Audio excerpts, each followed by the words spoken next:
Welcome back to the Producer Podcast. I'm your host, Micah Versman, and today on the Season 4 finale of the show, we're concluding our conversation with Stephen Kendrick as we sit down to talk to him about the making of A Courageous Legacy, a 10th anniversary re-release of their film Courageous. So without further ado, let's get started.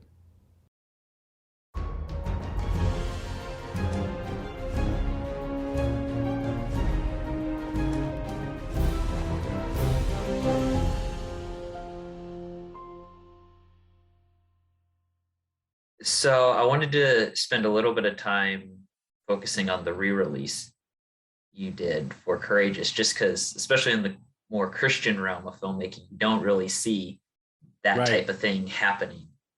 So maybe to start, just kind of share a little bit about what led to you deciding to even do that. Sure. Well, we had discussions about doing a 10th anniversary of Fireproof. And you hear about, the Passion of the Christ is going to be shown in theaters at Easter, for the 10th year anniversary or whatever.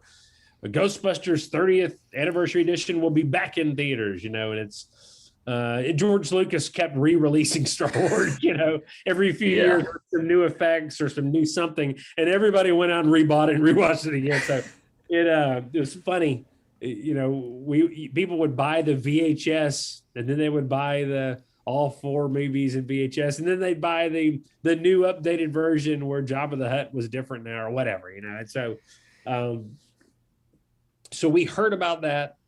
We didn't feel good about Fireproof, but Courageous was our first movie shot in 4K on the Red camera. It felt like a legit movie. It didn't feel like an after-school special at all, and it was a great ride. And just the whole movie is such a roller coaster of emotion and humor and action. And so it was a ton of hard work on a really hot summer to produce that film, but it still stands. I mean, we've got a new generation of dads that had not seen it. And so we just were thinking, what if we were to re-edit the movie and take out anything that feels cheesy to us now? Sometimes when you're in the middle of production, you lose that objectivity that you need. Mm-hmm. Because bad acting starts looking like good acting after you watched it again and again and again for 100 times. The jokes are either funnier or not funny at all, and you lose that sense of if this is really working. And so when we went back and watched Courageous, we were like, oh, we got to fix that. It'd been years since we'd seen it. And it was, hey, we got to tighten this. This drags. Now I can tell. I couldn't tell before.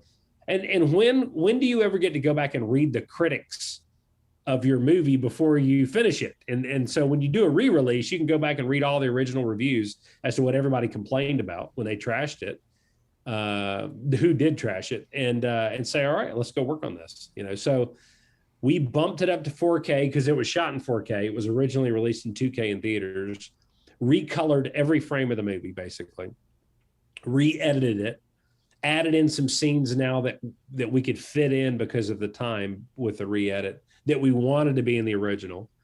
And then we shot some new drone footage, for some of the establishment shots, because we didn't have drones back in 2010 when we shot it originally.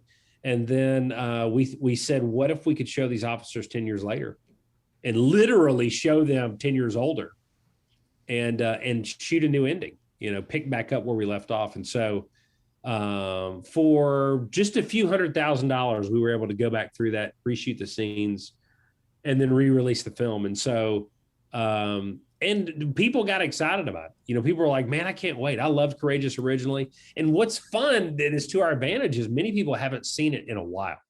Yeah. So now they're remembering, because there's a lot of great scenes in that movie, even the original version.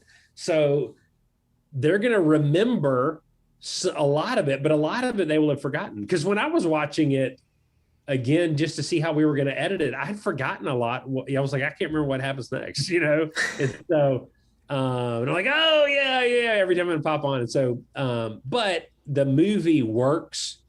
The old version works, but the new version works better. So we told people this is the best version of the film. We enhanced the sound. The score was beefed up. We fixed some issues that were driving us crazy in the original cut. that are no longer issues that other people may not even notice. And so, and it's for a new generation of dads. You know, you watch a movie differently when you can hold kids that are yours, you know. So it was a good experience. And we're excited because the movie's coming out December 7th, you know, in Walmart and iTunes and Amazon, everywhere else. So it'll be a new version for a new generation. Nice. Um, so I found it cool how in theaters before the actual film of Courageous started, you and Alex came on the screen and were sharing stories from when the film was originally released and all that. Like, why did you decide to do that, especially at the beginning of the film, instead of like jumping into the film and then maybe having that pop up during the credits? We talked about originally doing it during the credits, and then Rich Poliso at Sony said that when he watched that Peter Jackson documentary on what was it, like They Will Not Be Forgotten or something like that, it was about where they found some old World War I footage and then they digitized it, colored it, cleaned it up, and then added sound to it and voices. And it feels like, man, I can relate to these people now. They're not black and white strobe people that are disconnected from me. These are legit people. And so, but the thing that worked about that was that he started it off explaining the process and what he did, what they were about to see, why it's important, why it's unique. And it really realigns the audience's expectations to maximize their appreciation and enjoyment for what's to come. And so we decided, you know what, let's just greet the audience up front, tell them what we did, why the movie, how the movie's different, and then share some of those impact stories to encourage them. Because a lot of people don't know. And really, we've got way more stories than we showed at the beginning of Courageous, but we just wanted to tease and show a few. And, but it basically helps the audience appreciate better and I think enjoy better what they're about to watch. And part of exceeding expectations is lowering expectations and raising deliverance as to what you deliver, you know. And so we tried to do both, you know, on this film. Yes, I definitely enjoyed it. I thought it was really cool when I saw that in theaters. So I guess another question I was kind of interested, because with the new ending you guys did, how did you go about like creating that? Did you reach out to the actors first to see if they would come back and then, you know, go to crafting it, or did you craft the ending and then try to get who you needed back? We started with the vision of where would they be 10 years later. And when we started talking about Shane getting out of jail and what twists and turns and things, you know, I had fleshed it out where it was this big, you know, where you're seeing all the families and you're going into their homes and you're interacting with all of them. And Alex is like, man, it's getting too big and too much. And, you know, because the movie's already long. It's a heavy movie when the whole thing with Emily and in the middle of the film. And so people have been sitting in their seats a long time. And so we didn't want to drag it on where they're like, man, how long is this movie? It was already long with the original cut. Now it's even longer. So Alex was trying to find a shootable, reasonably budget way of being able to catch up with these guys quickly and for them to update each other without keeping the audience too long in the seats. And so we had different versions that we were writing. And at the same time, we did call the actors and we said, hey, we're putting the band back together. You know, do you want to be a part of this? Here's what we were thinking about doing. And all of them were like, totally, I'm in. Yeah, yes, I want to do this. And so they got excited because all those guys, they love each other. And so we preliminarily said, okay, fall, you know, let's shoot this, you know, here's the dates that we picked. And we were crafting the script and working on it. I had written a scene where it had David dropping his daughter off at school and the conversation they have in the car, and then him telling a young man that's standing outside the door waiting on her. And he's like, I'm keeping my eyes on you. And, you know, and he's, but you can tell that he's involved in her life and he cares about her and he loves her. And you just see, you know, she's 14 now. you know. And but we ended up landing with less can be more. Let's just show the guys outside. Let's reveal, Ken's character as the sheriff, and let's just make it short and sweet and then get out. It was kind of Mm-hmm. we ended up landing. And so we were able to do that budget wise. Most people like it. There's some people that are like, man, I thought it was going to be a completely different movie, and I thought that, and from our perspective, we're like, there's a ton of changes that you may not have even picked up on that are better. Mm-hmm. If we were to go before and after and show you you'd be like, oh yeah, that is a better change. But a lot of it you just didn't know, you can't remember. And so, Right. But it is, and then the stuff that we put in the credits was fun, just to add those. Did you watch the credits with the pictures? Yes, I did. Yeah, because that was just another Easter egg kind of cherry on the top. So those kind of things, people were smiling in the theater, and they liked that. So Yeah, no, that was really cool. And I thought the ending worked really well. I enjoyed it. good. That's good to hear. So, having done this re-release, was there anything new you encountered creating it that you hadn't encountered when making your previous films? Well, we'd never done a re-release before, so there was a lot of new dynamics from the perspective of digging out old footage, going back to the raw, pulling up old EDLs in the edit, going through it and trying to figure out what works, what doesn't work, reading the old reviews, trying to craft the new, and all of that was new. So it was a good process for us.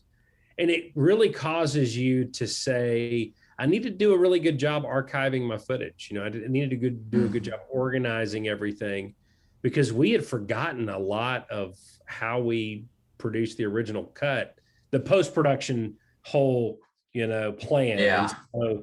So we had to, I was digging up old articles that we found where we were, like Steve Holfish was walking through, here was from beginning to end, the post-production on Courageous. And I'm reading that going, oh, those people have those files, and we got to contact these people to see if we can get this. And so it was a doing, it was a lot of work, but it ended up being more work than I thought it was going to be. Mm-hmm. But it was great. It was good. And getting to watch the movie now in 4K on a big giant screen was cool, because it's the best version we've seen of it, and it's, back when we shot it, I think Alex was the only one who ever saw it in 4K, and that was in the post-production suite before they outputted and mastered the final film. So we were always watching it in 2K, which is not a big jump difference, but it's a little bit, but it's, there was a learning curve. And that's one thing that I like, is with every film, I want to be challenged with, let's learn something new that we've not done before. Like, we're working on a movie right now that we shot in the spring, and we're learning about digital de-aging of characters to try to make them look younger or older, I guess you could say, but younger primarily, in certain scenes. And so we're getting into that. We're like, we don't want this to look cheesy or hokey. How's this going to work? But it's stretching us, and it's fun. I like the new challenges. I don't want to get stuck as a filmmaker. So that is for sure. So I have just a few kind of wrap-up questions. Okay. For you. So first one is, what advice do you have for producers about how to network in the industry?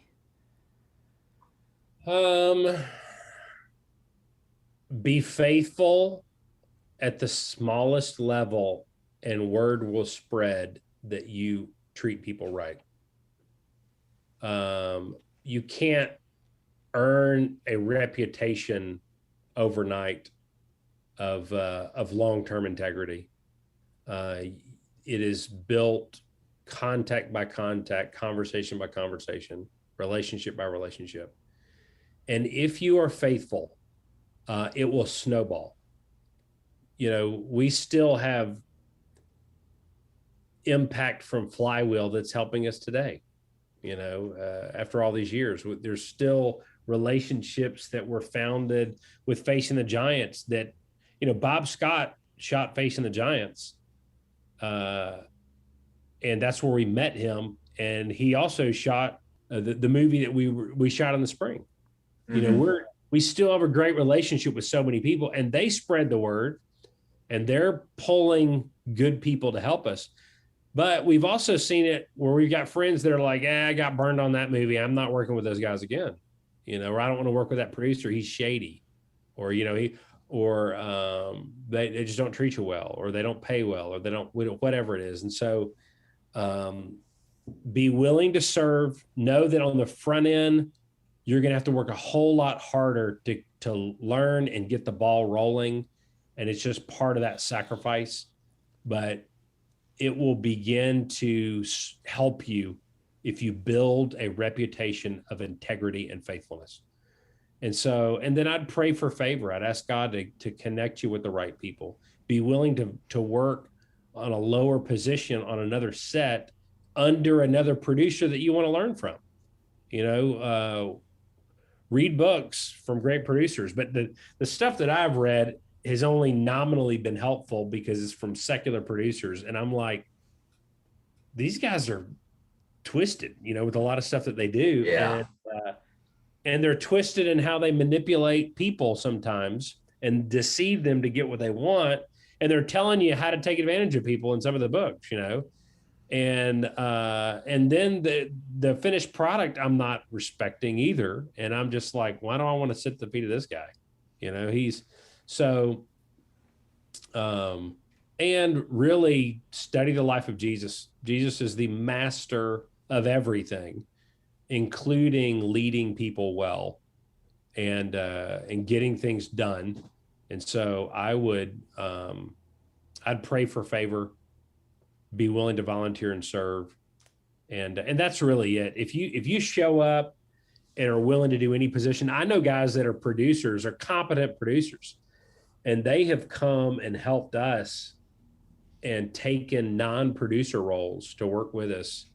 And they worked really hard being a locations manager or being over the sound department or whatever. And I knew that they had the capacity to produce, but they would pick our brains in between, and they're developing relationships on the set and treating people with kindness. And then when they go jump on their next film, they call a lot of those people they're working with saying, hey, you want to come help me? And they would. So, but if you make promises, work hard to keep them. Keep your word as best as you can, and apologize when you blow it, but guard your reputation, because it says in Proverbs, a good name is rather to be chosen than great riches. So be willing to take a financial hit in order to protect your reputation. Be willing to take flack from people that are inconvenienced by you making something harder because you're honoring your reputation. Be willing to apologize, and be willing to not have to take the credit for everything. A lot insecure producers, their insecurities translate into how they operate every day. And they're easily offended. They're paranoid that somebody else is going to outshine them. They're jealous of other people that do well and succeed around them. They're not willing to take responsibilities when they blow it. And they feel like they have to get credit for everything. And man, it's like a 4-year-old sometimes, the way you see people that they want the entire universe to orbit around them. And I'm saying, find your identity in Christ, learn who God created you to be, and rest in that. And if you're the leader and you're driving the ship, take responsibility for the ship. And if the ship's going off track, regardless of why, you take responsibility for it. You right the ship and you apologize and you say, this is on my watch and we're going to fix this. And sometimes that's rebuking a person on the crew that's screwing up, and sometimes that's firing them. But when you find any kind of level of success, don't take credit for it like it's all because of you. Because when you watch the credits, if you're doing every position and every role, then yes, you can take credit for it. But if you were only one of 500 names, remember those other 499 people and give them credit for blood, sweat, and tears that they shed to help you fulfill your vision, and express gratefulness for all that they've done to help you. And to me, that's fun. I love giving people credit for stuff that they do. I love bragging on them and telling them you're amazing and what a great job you did. And so grateful to have you on my team, and I admire their work and delight in who they are and who God's made them to be. And then they have fun and you have fun too. That's some really good advice. So then I also was curious to hear what's like one thing you know now that you wish you would have known back when you did Flywheel that would have made things way easier.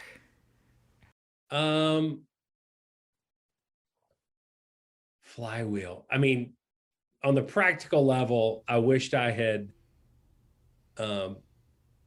known what call sheets were and production schedules, because we didn't. But we learned by trial by fire on Flywheel so many lessons the hard way, and it was good for us because we appreciated it then later on, because we were so thirsty for help organizationally after Flywheel. But if I was sitting across from myself, I would say,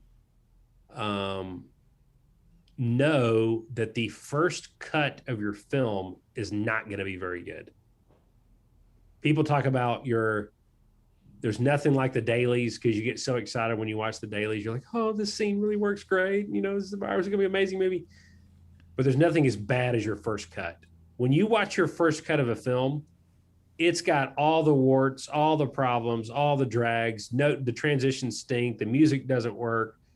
There's just problems with it. And at that point, it would be easy for you to get depressed and go, oh no, what have I done? I've made a horrible film. Mm-hmm. This is a disaster. And people get down, but I would say plan on taking honest feedback from people that love you, but will shoot straight and tell you it stinks. And then work on it and plan on re-editing and polishing, or re-editing and polishing and re-editing and polishing. Do the best you can as unto the Lord, and then leave the results to him. And do not let the criticisms of other people or the compliments of other people be where your value and identity lies. Artists sometimes take personally when you criticize their art. They think that you're criticizing who they are as a person. And you got to separate your performance on something from who you are as a person. God doesn't love us because of what we've done. He loves us because he is so loving. It flows out of who he is. It's a grace-based love, not a performance-earned love.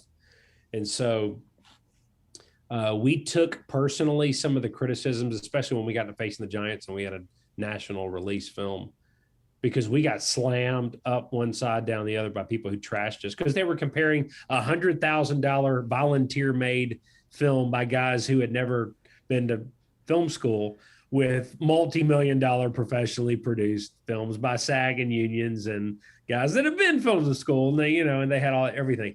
And so, so we got totally trashed, and it can be painful. I mean, people get depressed. They're devastated when their baby is told that she's ugly, And so don't take it personally. Realize that you're on a journey and welcome the criticism and learn from it, but don't take it to heart, and walk away and say, all right, next time I'm going to do better and I'm going to grow, next time. And so, but back in the Flywheel days, we were praying a lot. We were working really hard. We were having to learn the hard way, and I wouldn't want to take that away because I needed it at that season of the journey. So my final question, I want to jump back to something you said a little bit earlier. You mentioned kind of dealing with disagreements that might pop up between people on set. And how do you handle that when something comes up on one of your sets? Well, it depends on if it's a disagreement between two people with authority and position that are trying to make an artistic decision, or two people that are just whining and complaining and picking at one another, So first, we try to overcome evil with good on the front end. You won't have to deal with a lot of darkness if you start off by turning on a lot of light. It's almost like before you light a fire, I'm going to go ahead and wet all the ground around it ahead of time. The way we do that is we try to set up an environment of love, of unity, of clarity, so we do something called a boot camp. That's the first half of the day of day one when everybody shows up. And our boot camp, people have wondered, why are you wasting money sitting your cast and crew in a room and talking to them for half a day? And it's not a waste of money. It's one of the best investments of our money, because we will pay them to allow us to walk them through, here's what this movie's about. Here's why it's important.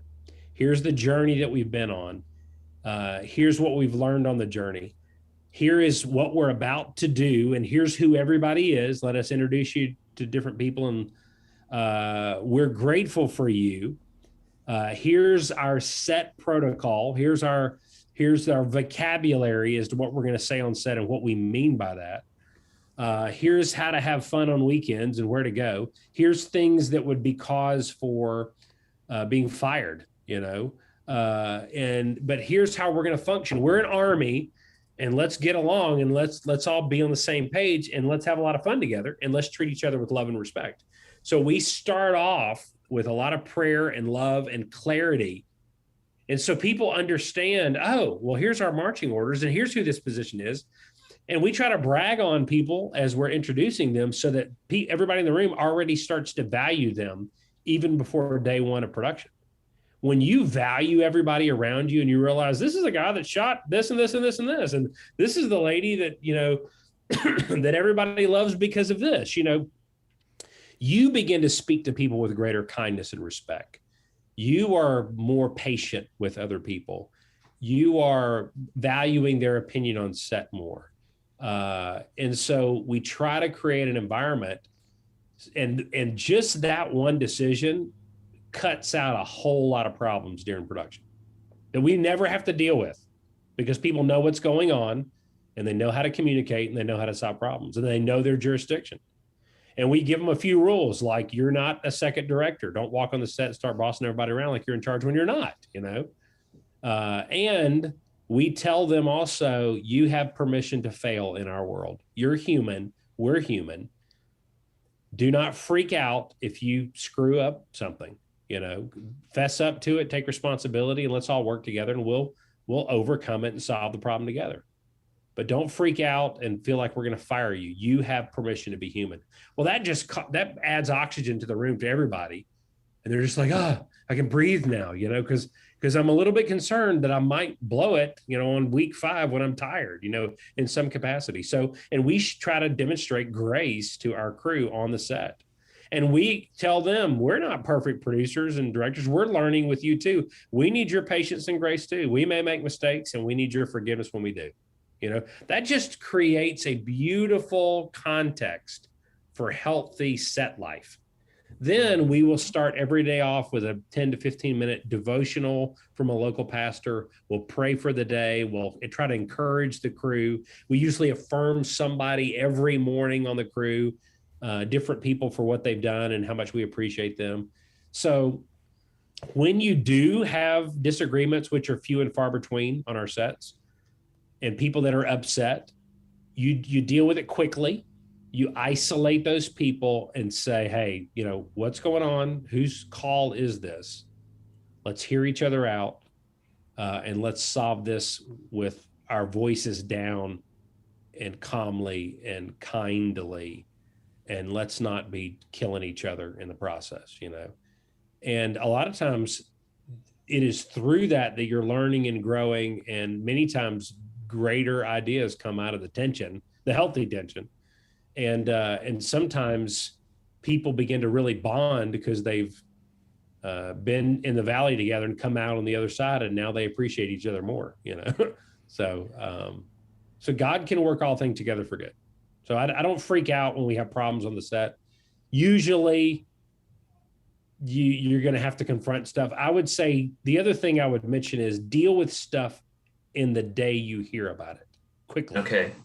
Don't sweep it under the rug and wait and see if it just overcomes in a week.